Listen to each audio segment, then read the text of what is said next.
dari esai guru penggerak. Selamat ya.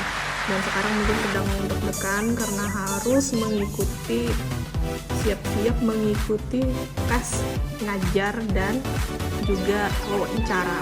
Ya, saya sedikit mau kasih tentang pengalaman saya waktu mengikuti tes wawancara dan juga mengajar dulu ya. Oke, saya bikin beberapa catatan. Ujian simulasi mengajar. Jadi namanya juga simulasi mengajar kan. Otomatis ini cuman sebagai contoh saja, dan juga waktunya yang saya tahu itu tidak banyak, cuma 10 menit. Usahakan, karena ini 10 menit tips dari saya, tidak boleh lebih dari 10 menit. Kalau bisa saat nanti tes ada jam di depan Bapak dan Ibu sekalian yang bisa melihat berapa lama lagi waktu Bapak dan Ibu menyelesaikan tes tersebut. Jadi waktu itu penting sekali, teman. Harus benar-benar di konsep. Nanti sekian menit untuk bagian pendahuluan, mungkin bagian inti berapa menit, bagian penutup berapa menit. Ya, pendahuluan itu 2 menit. Terus di bagian inti 7 menit karena ada beberapa aktivitas kan yang harus dikerjakan. Jadi agak panjang, dan penutup itu cukup 1 menit. Di 2 menit pertama saran saya itu adalah golden time. Kalau kita kan biasa 15-10 menit. Nah, usahakan dalam 2 menit itu kalian benar-benar bisa memberikan hal-hal menarik yang bisa menarik siswa untuk belajar, masuk ke inti pembelajaran. Semacam memberikan persepsi atau pertanyaan-pertanyaan pemantik di 2 menit pertama. Selain kita harus mencek kehadiran dan lain-lain, itu wajib ya, sudah wajib. Juga menyampaikan tujuan pembelajaran. Jadi bagian pendahuluan itu mungkin sebagian kita pakai slide atau pakai gambar-gambar yang mau disajikan. Saya kebetulan waktu tes ngajar itu saya full di rumah. Jadi saya setting rumah itu seperti ada meja untuk mengajar, ada laptop yang juga saya tampilkan di depan, tapi jujur saya nggak pakai LCD sama sekali. Cuman saya bikin seolah-olah ngajar itu saya pakai slide. Nah, kemudian juga saya pakai gambar, kan namanya juga simulasi.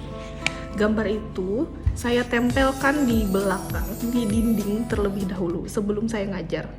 Jadi udah disetting dulu. Kenapa harus duluan ditempel-tempel? Biar tidak makan waktu. Jadi saat ngajar kita benar-benar sudah pembukaan, sudah melakukan pendahuluan, terus juga gambar kalau mau difungsikan langsung aja. Oke, baiklah, coba perhatikan gambar ini misalkan. Terus juga saya siapkan LKPD, kertas yang simulasinya akan dibagikan ke siswa. Kan logikanya anak-anak kan dibuat bekerja dalam kelompok. Jadi saya udah siapkan 1 gambar di dinding yang sudah tempel, terus juga kertas untuk dibagikan ke anak-anak saat nanti kerja kelompok.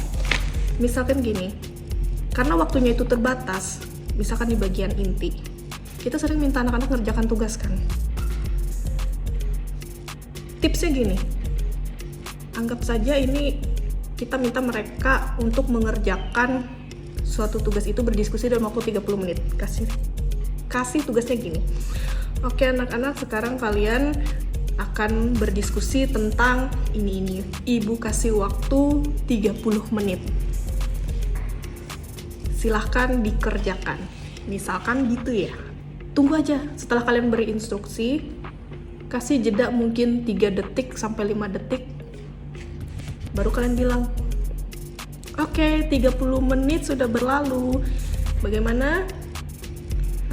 Siapa yang sudah siap kelompoknya? Misalkan, nah gitu. Teknik kita memakai waktu.